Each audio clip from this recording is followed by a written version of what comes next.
آج کوئی شعبدہ باز باہر آ جائے، اپنے ایمان بھول جاتے ہو، اپنا دین بھول جاتے۔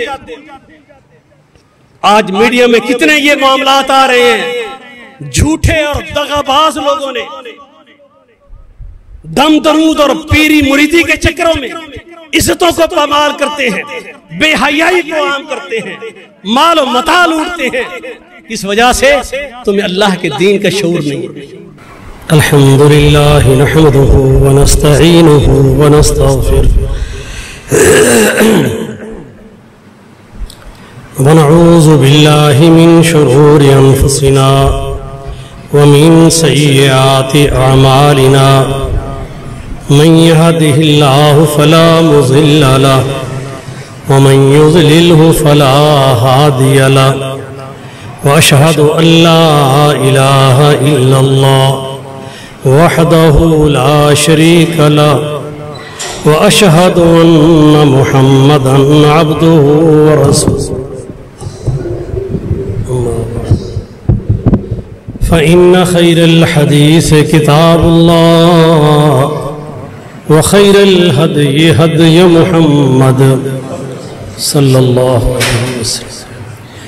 وشر الأمور محدثاتها وكل محدثة بدعة وكل بدعة ضلالة وكل ضلالة في النار۔ أعوذ بالله السميع العليم من الشيطان الرجيم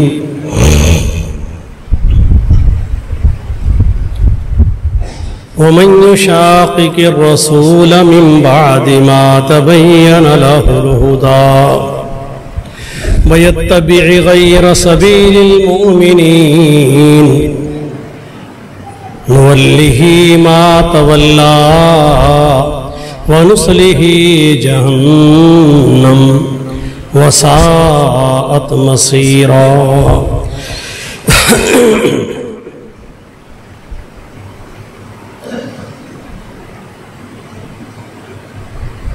اللہ عز و جل کا احسان ہے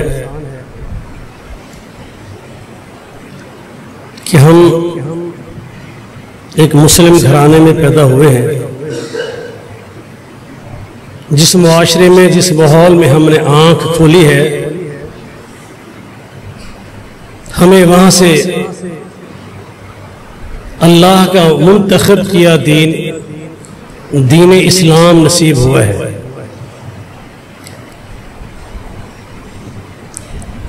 تمام لوگ انسان ہونے کے لحاظ سے سب اللہ عز و جل کے ہاں اس کی نگاہ میں سب برابر ہے۔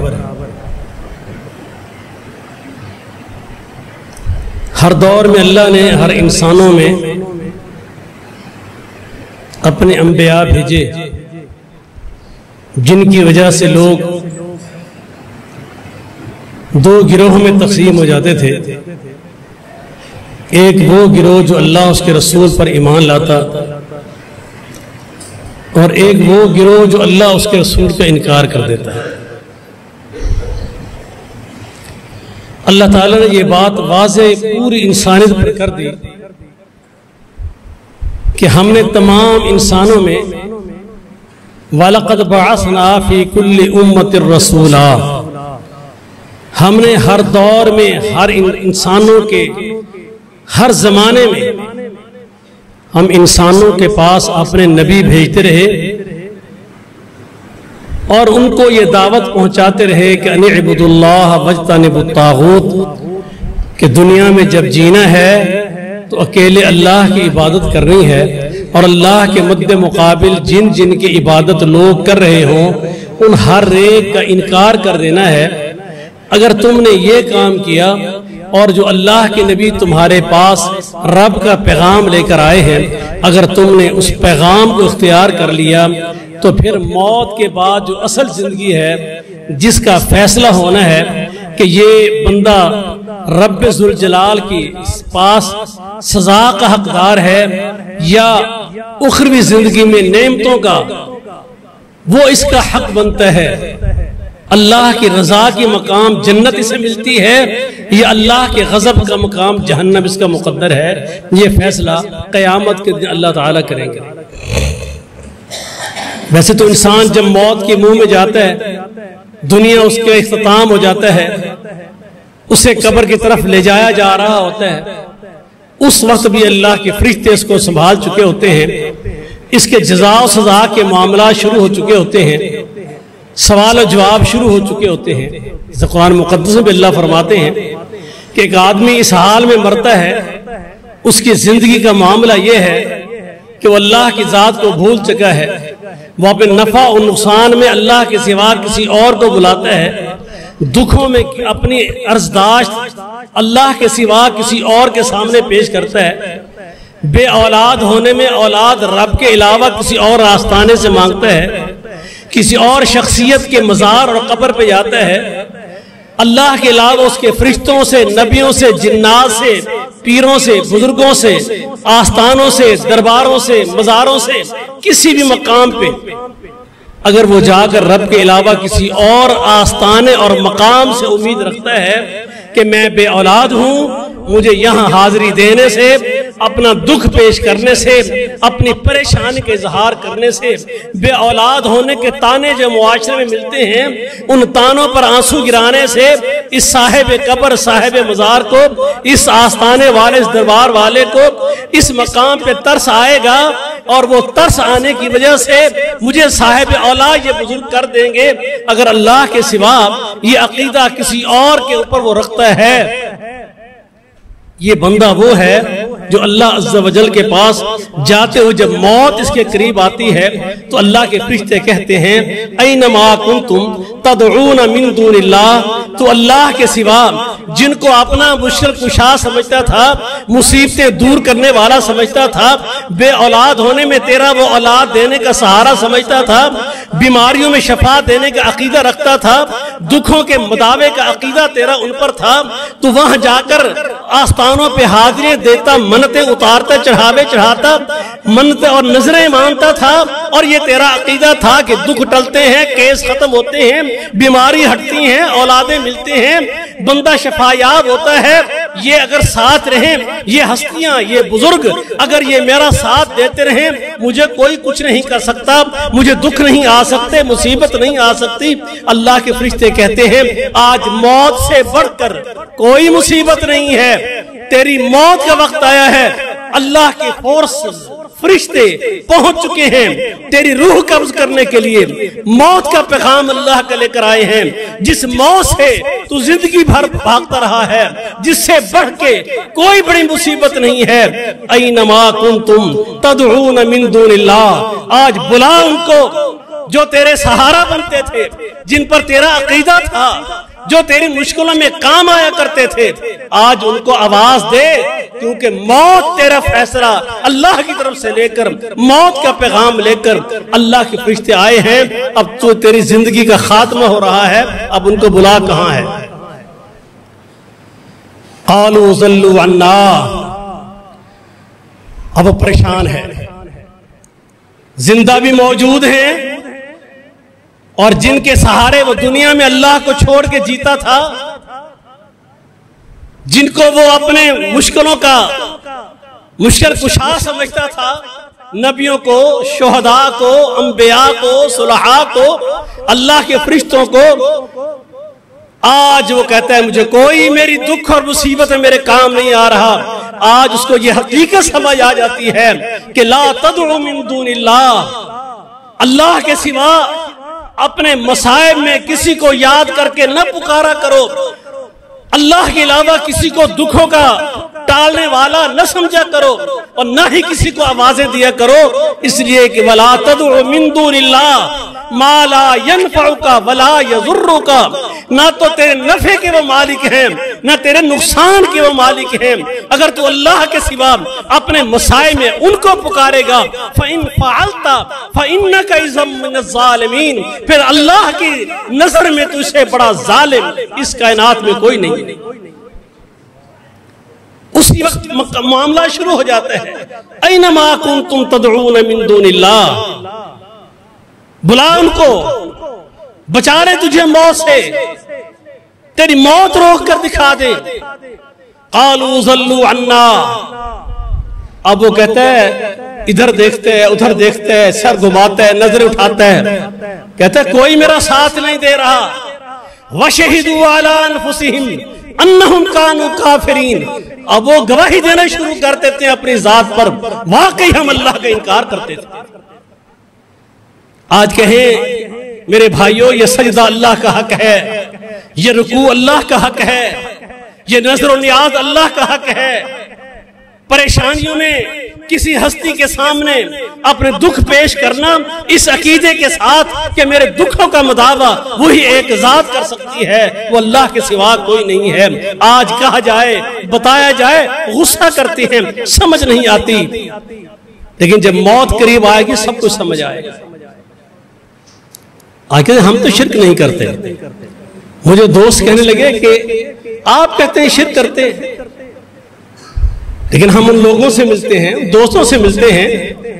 مزاروں آستانوں پہ جھکنے والوں کو ملتے ہیں، سجدہ کرنے والوں کو ملتے ہیں، نظر و نیاز دینے والوں کو ملتے ہیں، یا علی مدد یا رسول اللہ مدد کی آوازیں لگانے والے کو ملتے ہیں، وہ سارے کہتے ہیں ہم شرک نہیں کرتے۔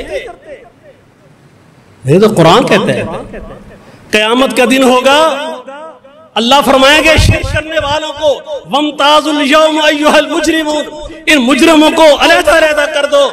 شرک کرنے والوں کو علیحدہ کر دو۔ اہل شرک جب اللہ کے سامنے آئیں گے، جب ان کو اپنی جزا اور سزا جہنم میں ایندھن بننا، جہنم میں گرنا، اللہ جو ارحم الراحمین ہے وہ ذات ان اللہ لا یغفر ان یشرک بہ،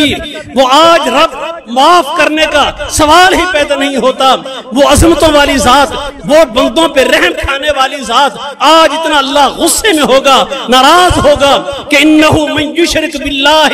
فقد حرم اللہ علیہ الجنہ ومأواہ النار، اللہ فرمائیں گے ان پہ جنت حرام ہے، جہنم ان کا ٹھکانہ ہے، اس لیے کہ شرک کرتے تھے، اور شرک کرنے والا کبھی اللہ کی جنت میں نہیں جائے گا۔ آج اللہ کے سامنے کیا کہیں گے؟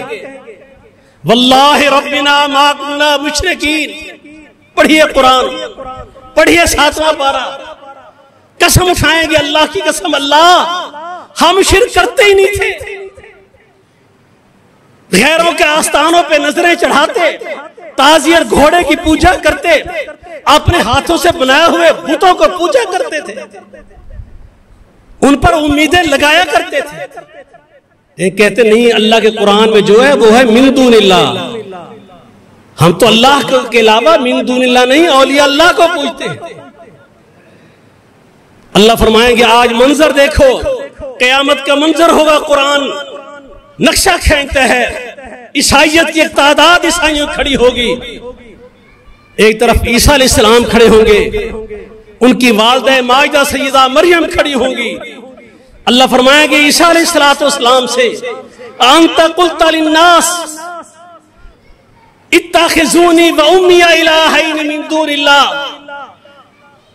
اے میرا پیغمبر عیسیٰ علیہ السلام، تو نے جا کر ان کو یہ تعلیم دی تھی کہ اللہ کے سوا تجھے معبود مانے، تجھے الہ مانے، تجھے مشرک کشا مانے، تجھے نفع نقصان کا مالک مانے، تجھے بگڑیاں بنانے والا مانے، تجھے غریب نواز مانے، تجھ پر امیدیں لگائیں، تیری ماں پر لگائیں۔ انت قلت للناس اتخذونی و امی الہین من دون اللہ، من دون اللہ میں اللہ کے نبی عیسیٰ بھی ہوں گے، من دون اللہ میں حضرت مریم بھی ہوں گی، پوری کائنات وہ اللہ کی ذات کے سوا سب من دون اللہ میں ہوں گے۔ اللہ فرمائیں گے تم نے یہ تعلیم ان کو دی تھی؟ یا اللہ ان کنت قلتہ فقد علمتہ، اللہ اگر ہم نے ایسی کوئی بات کی ہو تیرے نبیوں نے، عیسیٰ علیہ السلام کہیں گے یا اللہ اگر میں نے ایسا کبھی کوئی سوچا کہا ہو، اللہ تو سب سے جاننے والا، انک انت علام الغیوب ہے، تو دلوں کے راز جانتا ہے، ذہنوں کے وسوسے سے جانتا ہے، اللہ اگر ہم نے ایسا کیا ہو، اللہ تو سب سے زیادہ جاننے والا ہے، اللہ ہم نے ایسا نہیں کیا۔ لیکن یہ کیا کہیں گے؟ واللہ ربنا ما کننا مشرکین، اللہ آج ہمیں اہل شرک کی سامنے کھڑا کیا گیا ہے، ہمیں شرک کرنے کی وجہ سے جہنم میں پھینکا جا رہا ہے۔ قسم اللہ تیری ذات کی ہم شرک نہیں کرتے تھے۔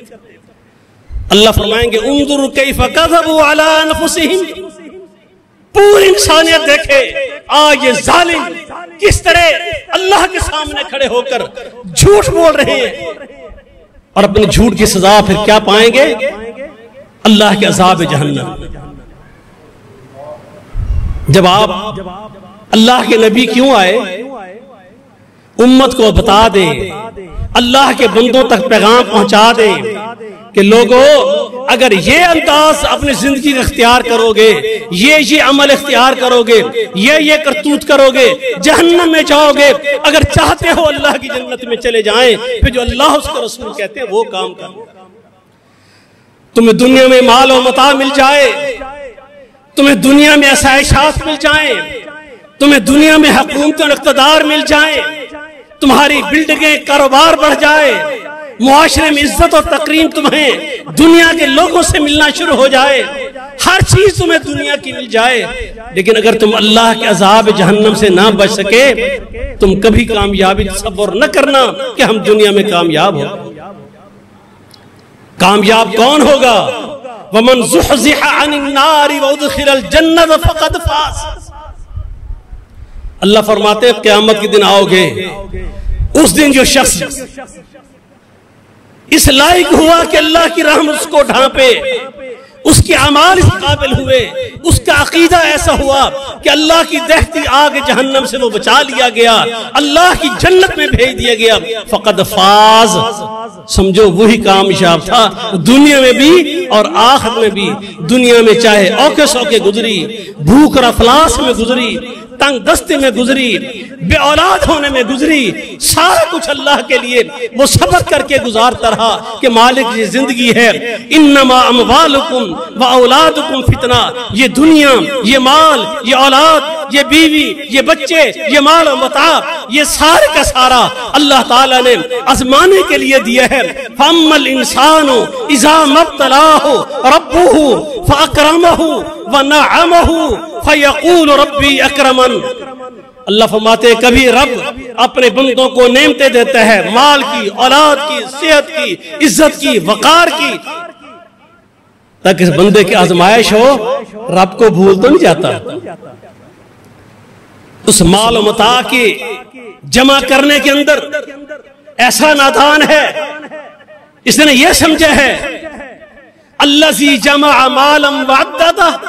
یحسب ان مالہ اخلدہ، یہ سمجھ کے بیٹھ گیا ہے کہ ہمیشہ مال میرا مقدر رہے گا، یہ مال و اسباب جتنا اکٹھا کرتا جاؤں گا ہمیشہ میرے پاس رہے گا۔ یہ کیسے ممکن ہے؟ تو کاؤنٹ کرتا رہے، اپنے کھاتے بھرتا رہے، اپنے مال کی جمع تفریق کرتا رہے، اور یہ بھول جائے تیرے ذہن میں ہے کہ ہمیشہ تیرا رہے گا۔ جب تو ہمیشہ نہیں رہنے والا، تیرا مال تیرے پاس ہمیشہ کب رہے گا؟ اللہ آزماتا ہے، اللہ آزماتا ہے۔ اللہ فرماتے ہیں کبھی ہم دنیا میں بھی اس کو دکھا دیتے ہیں، وَأَمَّا إِذَا مَا ابْتَلَاهُ فَقَدَرَ عَلَيْهِ رِزْقَهُ، کبھی کبھی اللہ جھٹکے دیتا ہے، کاروبار میں پریشانی آئی، ریکوریاں ڈوب گئیں، کوئی فراڈ کر کے پیسہ لے کے بھاگ گیا، اب دل کو لگائے پڑا ہے، ہاسپٹل میں پہنچے ہوئے، ہارٹ اٹیک ہو رہا تھا، ٹینشن ہو گئی، شوگر لگ گئی، اللہ بھول گیا۔ الا بذکر اللہ تطمئن القلوب، تیری اللہ کے ہاں جو تیرا سکون قلب تھا،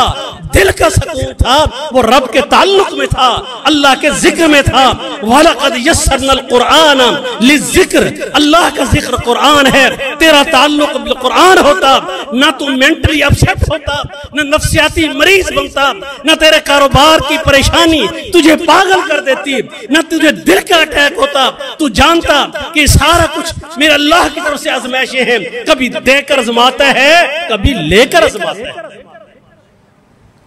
اور بندہ ہر معاملے میں کہتا ہے۔ اللہ فرماتے ہیں ہم آزماتے ہیں، اور جب آزمائش ڈال دے،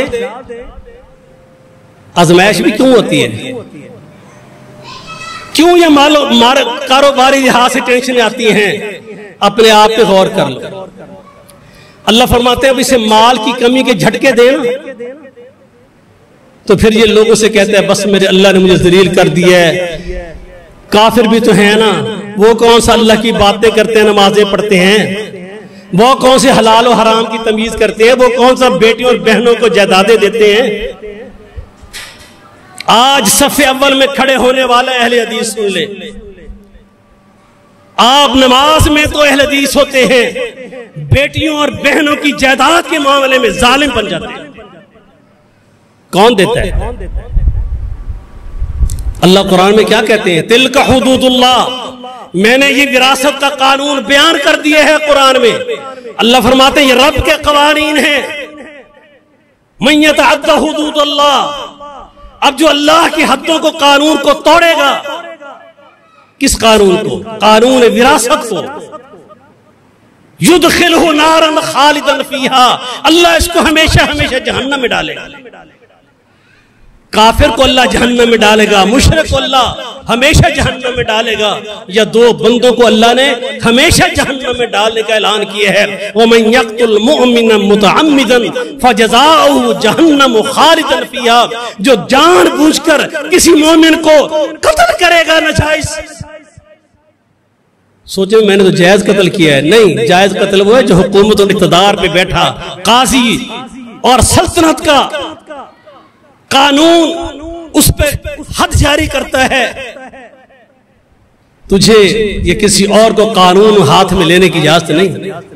اگر تم بغیر کسی کو قتل کر دیتے ہو،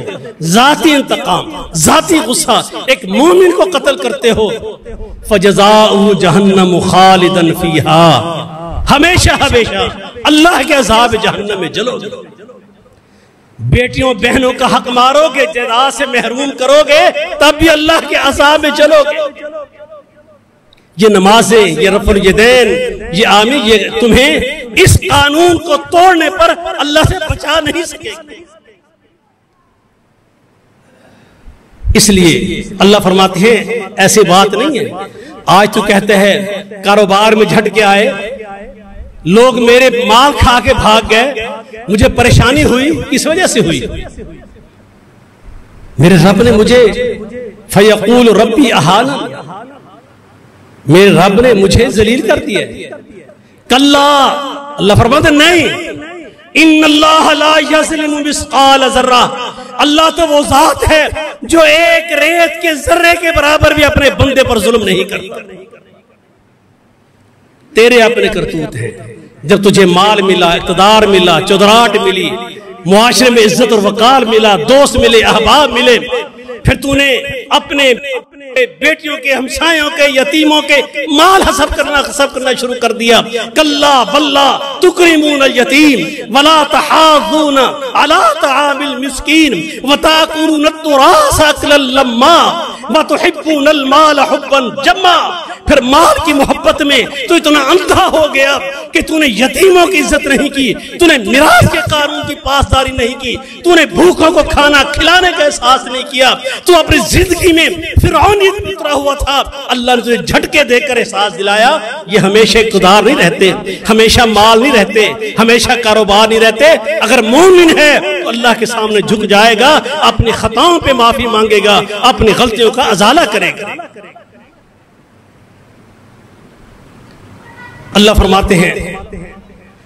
اگر کامیابی چاہتے ہو تو ایک ہی طریقہ ہے، وَمَنْ زُحْزِحَ عَنِ النَّارِ وَأُدْخِلَ الْجَنَّةِ، ایسی زندگی گزارو جہنم سے ہٹا دیے جاؤ، دور کر دیے جاؤ، بچا لیے جاؤ، وَأُدْخِلَ الْجَنَّةِ، اللہ کی جنت میں داخل کر دیا۔ یہ اپنا احتساب کرو، یہ سوچو، ان الینا ایابہم ثم ان علینا حسابہم، یہ تو ہونا ہے، حساب بھی ہونا ہے، اللہ کے پاس لوٹ کر بھی آنا ہے۔ ہمیشہ کون ہے جو دنیا میں رہا ہو؟ کوئی نہیں، سب نے رب کے ہاں موت کے بعد پہنچنا ہے، پھر حساب کتاب ہوں گے۔ جہنم سے بچ جاؤ میرے بھائی۔ میں نے قرآن مقدس کی آیت جمعے میں پڑھی ہے خطبے کے اندر، وَمَن يُشَاقِقِ الرَّسُولَ، آئیے وہ وجہ دیکھ لیں کس وجہ سے جہنم میں جائیں گے. اگر اس وجہ سے بچ گئے، اس سے رک گئے، قرآن نے جو نشاندہی کر دی ہے جہنم میں یہ بندہ جا رہا ہے، اگر وہ اس بندے کی کرتوتوں سے آپ بچ جائیں، ہٹ جائیں، تو سمجھے کامیاب ہے. فرمایا وَمَن يُشَاقِقِ الرَّسُولَ، جس بندے نے اللہ کے رسول محمد کریم علیہ السلام کی نافرمانی کی، من بعد ما تبین لہ الہدی، جب اسے پتا چل جائے یہ اللہ کے رسول کا فیصلہ ہے، میرے نبی کا حکم ہے، میرے پیغمبر کی حدیث ہے، میرے نبی کی سنت ہے. وَمَن يُشَاقِقِ الرَّسُولَ، پھر بھی اللہ کے رسول کی مخالفت کرے، پتہ نہیں ہے، مسئلے کا پتہ نہیں، نبی کی حدیث کا علم نہیں ہے، اللہ کے پیغمبر کی سنت کا پتہ نہیں، لا علمی ہے، اللہ سے معاف ہو جانے کی امید ہے. لیکن من بعد ما تبین لہ الہدی، اسے پتہ چل جائے یہ رسول اللہ صلی اللہ علیہ وسلم کا فیصلہ ہے، میرے نبی کا عمل ہے، میرے نبی کی سنت ہے، پھر بھی پیغمبر کے حکم کو پیٹ کر دے، حدیث کو پیٹ کر دے، سنت کو چھوڑ دے. وَيَتَّبِعْ غَيْرَ سَبِيلِ الْمُؤْمِنِينَ، اور محمد رسول اللہ صلی اللہ علیہ وسلم نے جو جماعت تیار کی اصحاب پیغمبر کی، اللہ فرماتے ہیں اگر مومنین کے راستے سے ہٹ جائے، وَيَتَّبِعْ غَيْرَ سَبِيلِ الْمُؤْمِنِينَ، اس راستے کو اختیار کرے جو مومنین کا راستہ نہیں ہے. مومن کون ہے؟ دو جرم بتائیں اللہ نے یہاں پر. ایک اللہ کے نبی کی مخالفت کرے، دوسرا وَيَتَّبِعْ غَيْرَ سَبِيلِ الْمُؤْمِنِينَ، اہل ایمان کے مومنین کے راستے کے علاوہ کوئی اور راستہ اختیار کرے، نُوَلَّهِ مَا تَوَلَّى، پھر اللہ فرماتے ہیں ہم جس کو ادھر دھکا دیتے ہیں، جب اس کو وہ راہ پسند نہیں جو محمد صلی اللہ علیہ وسلم کا راستہ ہے، جو اللہ کے پیغمبر صلی اللہ علیہ وسلم کے صحابہ کا، ایمان والوں کا راستہ ہے، اگر اس کو وہ راستہ پسند نہیں، کہیں اور چلتا ہے، کسی اور کے پیچھے کسی اور کو مرشد مقتدیٰ پیشوا بنا لیتا ہے، اللہ کے پیغمبر کو چھوڑ دیتا ہے، اصحاب رسول کا راستہ چھوڑ دیتا ہے، نُوَلَّهِ مَا تَوَلَّى وَنُصْلِهِ جہنم، اللہ فرماتے ہیں ہم ادھر ہی دھکا دیتے ہیں، جا ادھر جہاں تو چاہتا ہے، وَنُصْلِهِ جہنم، اور اس کا انجام جہنم ہو. اللہ کے رسول کی مخالفت کرے، مومنین کے راستے سے ہٹ جائے. اب بظاہر بندہ پریشان ہوتا ہے، ساری مومن ہے، جسے پوچھو وہی مومن ہے، جو اللہ کے سوا غیروں کو سجدہ کرے، غیروں کے آستانوں پہ جو کہ اللہ کے ساتھ شرک کرے، وہ بھی کہتے ہیں میں مومن ہوں. اللہ بھی کہتے ہیں قرآن میں وَمَا يُؤْمِنُ أَكْثَرُهُمْ بِاللَّهِ إِلَّا وَهُمْ مُشْرِكُونَ، اللہ پر ایمان لانے والے مومن ایسے بھی بڑی تعداد میں ہیں، مومن بھی کہلواتے ہیں، شرک بھی کرتے ہیں، مومن بھی کہلواتے ہیں، شرک بھی کرتے ہیں.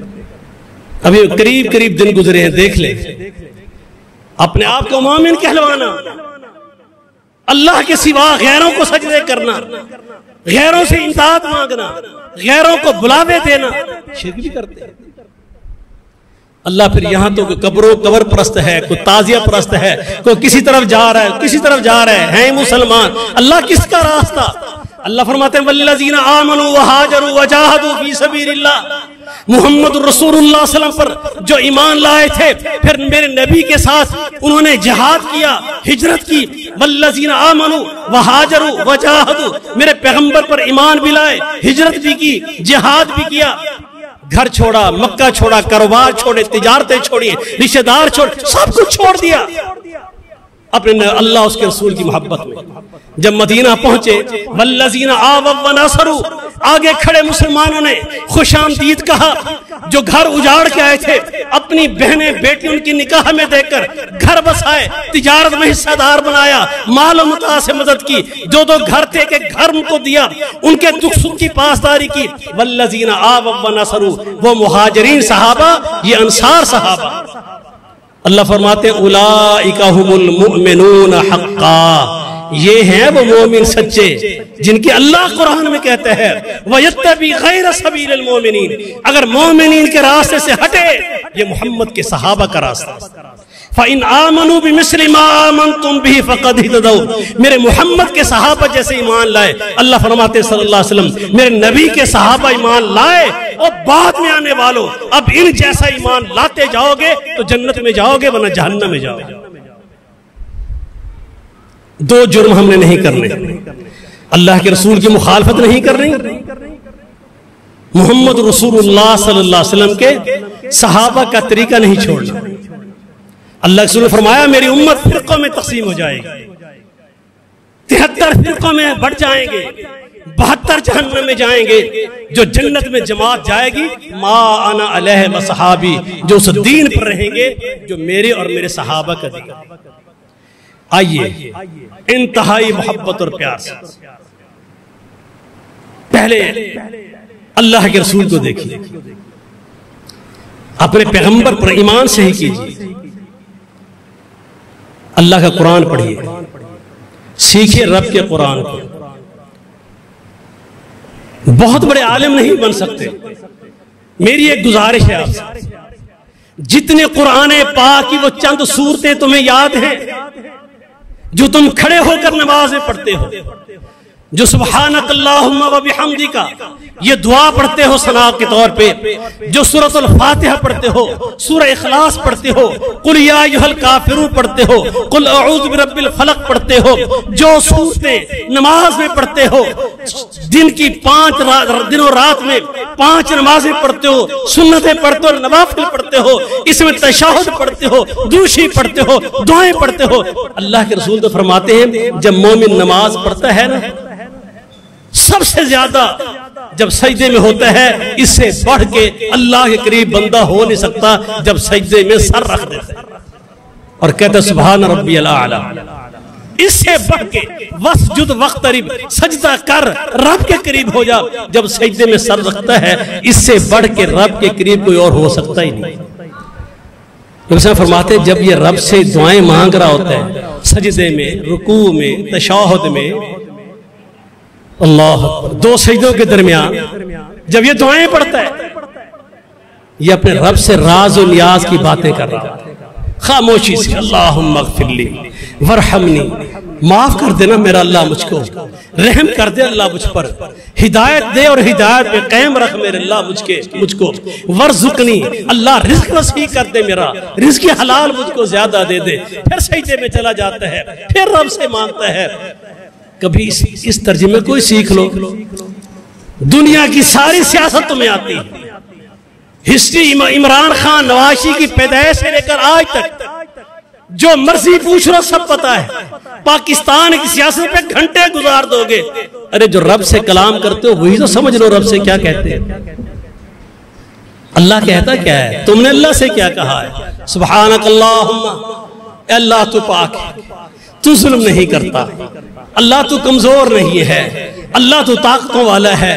تو نیند سے پاک ہے، تو اونگ سے پاک ہے، تو کمزوریوں سے پاک ہے، تو وقت کے تئیوں سے پاک ہے۔ اللہ تیری ذات کے علاوہ نبیوں کو بلائیں، نیند تو ان کو بھی آتی ہے، تھکتے وہ بھی ہیں، سوتے وہ بھی ہیں، اونگتے وہ بھی ہیں، پریشانی بیماری اولیاء کو بھی آتی ہیں، بزرگوں کو بھی آتی ہیں، موت کے آغوش میں چلے جاتے ہیں۔ اللہ تیری ذات وہ ہے، اللہ لا الہ الا هو الحی القیوم لا تاخذہ سنۃ ولا نوم۔ اب تم کہتے سبحانک اللہم، تمہیں پتہ ہو ہم رب سے کہہ رہے ہیں اللہ ہما قسم کی مخلوق کی کمزوریوں سے اللہ تو پاک ہے، تیری ذات پاک ہے، وبحمدک، حق ہے ہم پر تیری تعریفیں کرتے مرے، اٹھتے بیٹھتے تیری تعریفیں کریں، تجھے یاد کرتے رہیں۔ اللہ فرماتے میرے بندے پھر یاد رکھ لے، لئن شکرتم لازیدنکم، اگر تو میرے نعمتوں کا یاد کر کے پھر میرے شکر کرتا رہا، نماز میں، قرآن میں، دعاؤں میں، ذکر اذکار میں، جب تو مجھے یاد کرتا رہے گا لازیدنکم، ہم بھی تیری نعمتیں بڑھاتے جائیں گے، بڑھاتے جائیں گے۔ لیکن کفرتم، لیکن یہ بھی ذہن رکھ، اگر رب کی نعمتیں استعمال کر کے کفران نعمت کرے گا، ان عذابی لشدید، اللہ کا عذاب بھی بڑا سخت۔ اللہ کے ساتھ کم از کم اتنا تعلق تو بنا لو، جو رب سے باتیں کرتے ہو نماز میں آ کر پتہ تو ہو اللہ سے کیا کہا ہے۔ پھر گناہوں پہ یاد آئیں گے نا، سبحانک اللہم سجدے میں سبحانک اللہم ربنا و بحمدک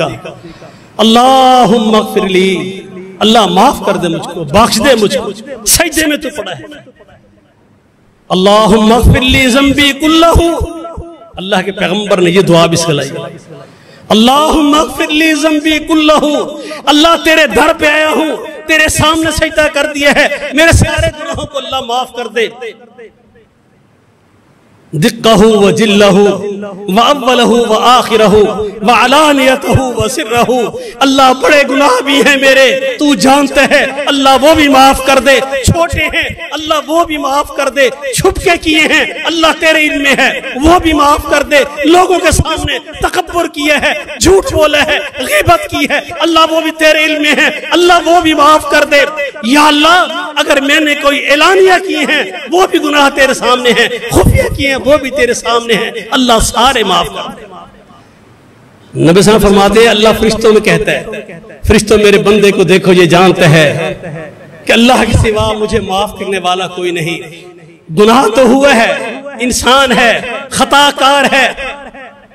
اللہ کے لیے فرماتے ہیں آدم کی اولاد ساری خطا کار ہے، اللہ کو وہ خطا کار بندہ محبوب ہے جو خطاؤں پہ اللہ کے سامنے معافی مانگتا ہے۔ اے فرشتوں گواہ رہنا میں نے اپنے بندے کو معاف کر دیا، اپنے رب سے ہم کلام ہو سمجھیں۔ آج میڈیا کا دور ہے، لوگ بربادی کی طرف جا رہے ہیں،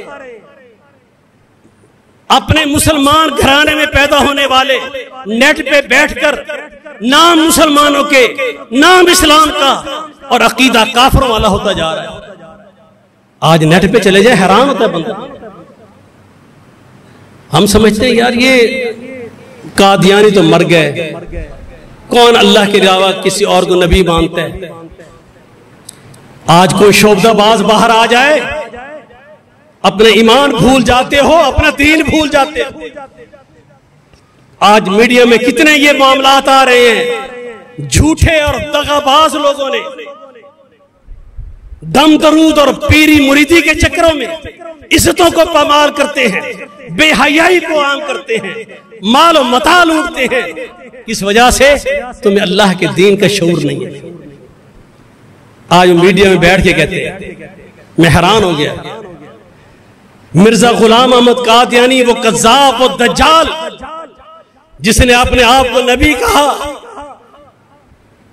آج میڈیا میں بیٹھ کے وہ کہتے ہیں ہم اللہ کے نبی کو آخری نبی مانتے ہیں، تقریر کرتے ہیں میڈیا پہ، سوال و جواب ہو رہے ہیں کہ جناب آپ اللہ کے نبی کو محمد رسول اللہ صلی اللہ علیہ وسلم کو آخری نبی مانتے ہیں تو پھر آپ مرزا غلام قادیانی کو نبی کیوں مانتے ہیں؟ جبکہ قرآن آپ کہتے ہیں ہم مانتے ہیں، قرآن میں تو ہے کہ ما کان محمد ابا احد من رجالکم ولکن رسول اللہ و خاتم النبیین، اللہ کے قرآن میں ہے محمد رسول اللہ صلی اللہ علیہ وسلم آخری پیغمبر ہیں، تمام نبیوں کے اختتام پر آئے ہیں رسول اللہ صلی اللہ علیہ وسلم۔ اللہ کے نبی فرماتے ہیں میری مثال وہ ہے جیسے ایک بادشاہ نے ایک محل بنایا، اس محل کے اندر خوبصورت تمام محل کو مکمل کر دیا، دیکھنے والے محل کو دیکھتے ہیں کہتے ہیں بڑا عالی شان محل ہے، یہ ایک اینٹ کا خلا باقی رہ گیا ہے، کاش اگر یہ پر ہوتا، پورے مکان کا حسن اس ایک اینٹ کے خلا پر رکا ہوا ہے، کاش یہ خلا پر ہوتا، اس محل کی شان کیا ہوتی۔ فرمایا وہ محل نبوت کا جو محل تیار ہوا تھا وہ اس کی آخری اینٹ وہ خلا پر کر کے اور نبوت کے محل کو حسن دینے والا، اس کو نشو و نما اس محل کو حسن دینے والا وہ میں محمد صلی اللہ علیہ وسلم جو آخری اینٹ ہوں محل نبوت کی، اب میرے بعد کوئی نبی۔ وہ کہتا ہے خاتم النبیین کا معنی یہ نہیں ہے، ہم قرآن مانتے ہیں، یہ میڈیا پہ بیٹھ کے آج گفتگو ہو رہی ہے۔ وہ کہتا ہے خاتم النبیین کا معنی یہ ہے کہ محمد رسول اللہ صلی اللہ علیہ وسلم جیسا نبی کوئی نہیں آئے گا، آپ سے مقام میں، عزت میں، احترام میں، عظمت میں کم نبی آئیں گے، آپ جیسا نہیں آئے گا، اس کا یہ معنی ہے۔ اگر آپ اپنے بچوں کو قرآن نہیں سکھائیں گے، دین نہیں سکھائیں گے، ادھر ہی جائیں گے۔ وہ کہتے ہیں دیکھیں حضرت علی رضی اللہ تعالیٰ عنہ خاتم الاولیاء ہیں، شیخ عبد القادر جیلانی رحمت اللہ علیہ خاتم الاولیاء ہیں، خاتم الاوصیاء حضرت علی رضی اللہ تعالیٰ عنہ ہیں، خاتم الاتقیاء ہیں، بڑے بڑے شاعر گزرے ہیں جو خاتم الشعراء تھے، ابو علی سینا گزرا ہے جو خاتم الحکماء تھا، کہ اس کے آنے پر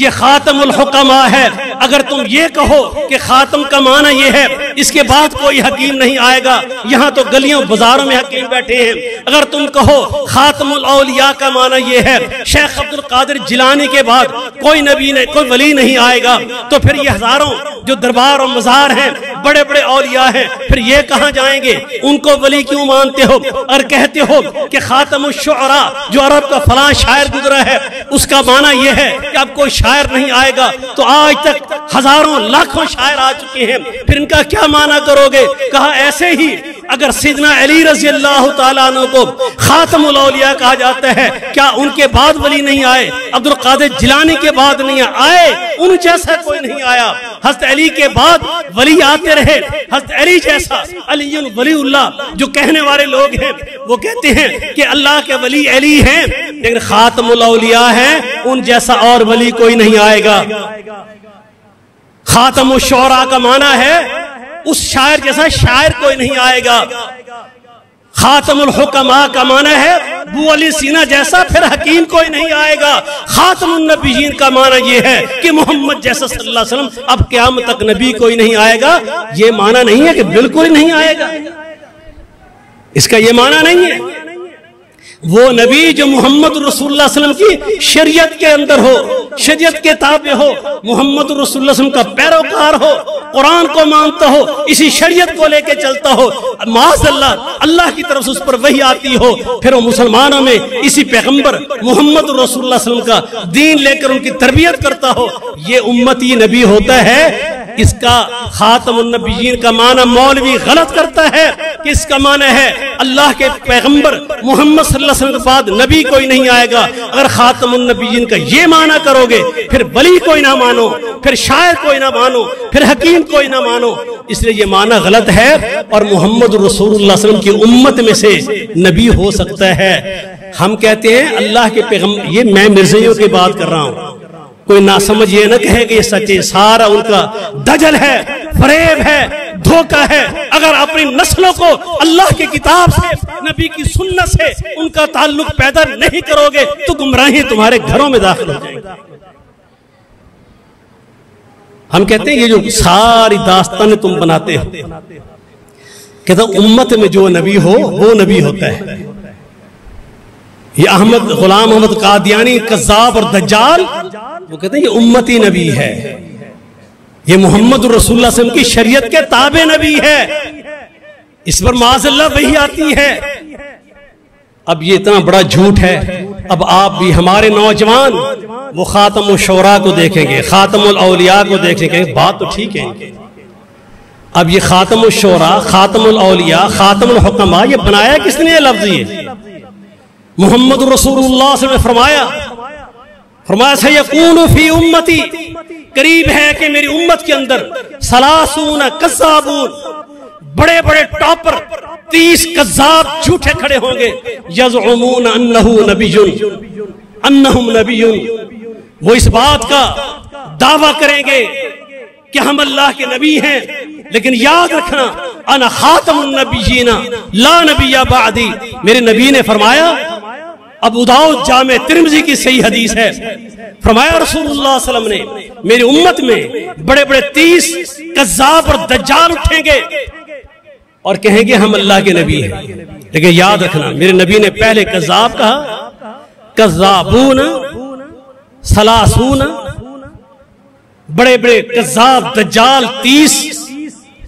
جن کے پیچھے لوگ چلیں گے، ان کی پیروی کریں گے۔ آج مرزا غلام احمد قادیانی کے بڑے پیروکار بن چکے ہیں، پوری ایک جماعت احمدیہ ان کی کھڑی ہے، آپ کے پاکستان کے بڑے بڑے اہم عہدوں تک پہنچے ہوئے، لیکن کیسے؟ میرے بھائیوں، وقت ہے نسلیں بچاؤ۔ اس میں میرے نبی نے فرمایا ثلاثون کذابون، اور اس سے پہلے کیا فرمایا؟ سیکون فی امتی،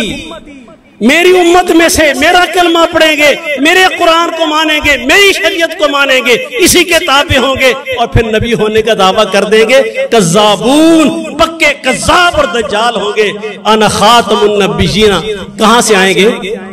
انہو سیکون فی امتی، میری امت میں سے ہوں گے، میرے قرآن کو مانیں گے، میری لائی ہوئی شریعت کو مانیں گے اور پھر دعویٰ کر بیٹھیں کہ ہم نبی ہیں۔ یہ کذاب ہوں گے۔ انا خاتم النبیین، تمہارے خود ساختہ بنائے ہوئے یہ شعبدہ بازیاں، خاتم الاولیاء، خاتم الشعراء، خاتم الحکماء، یہ لفظ تم بنائے ہو، تمہاری خود ساختہ ذہنوں کی خبیثانہ باتیں ہیں۔ اللہ کا پاک قرآن اور محمد رسول اللہ صلی اللہ علیہ وسلم کی اطہر زبان اقدس سے یہ الفاظ نکل رہے ہیں، سیکون فی امتی، میری امت میں سے ہوں گے، کذاب ہوں گے، دعویٰ کریں گے نبوت کا، لیکن یاد رکھنا میری امت کے لوگوں، ان کی باتوں میں نہیں آنا، ان کی گفتگو میں نہیں آنا، تمہیں اللہ کے نبی فرما رہے ہیں، وہ کذاب ہوں گے، وہ دجال ہوں گے۔ انا خاتم النبیین لا نبی بعدی، میں محمد صلی اللہ علیہ وسلم اللہ کا آخری نبی ہوں، اب میرے بعد کوئی نبی نہیں آئے گا۔ یہ اللہ کا احسان ہے، اس امت پہ اللہ کا احسان ہے۔ جب بھی کوئی ایسا کذاب اٹھا، صدیق اکبر رضی اللہ تعالیٰ عنہ سے لے کر ہر دور میں اس امت کے حکمران اور علماء نے اپنا اپنا کردار ادا کیا ہے، جس کو اللہ نے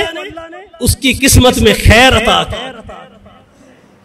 اللہ نے خیر جن کی قسمت میں عطا کی، جنگ لڑی، جدال کیا، قتل کیا۔ طلحہ اسدی نے، مسلمہ کذاب نے، طلحہ نے اللہ کے نبی کے زمانے میں اسلام قبول کیا، میرے پیغمبر کے ہاتھ پہ بیعت کی، اسلام کا اقرار کیا،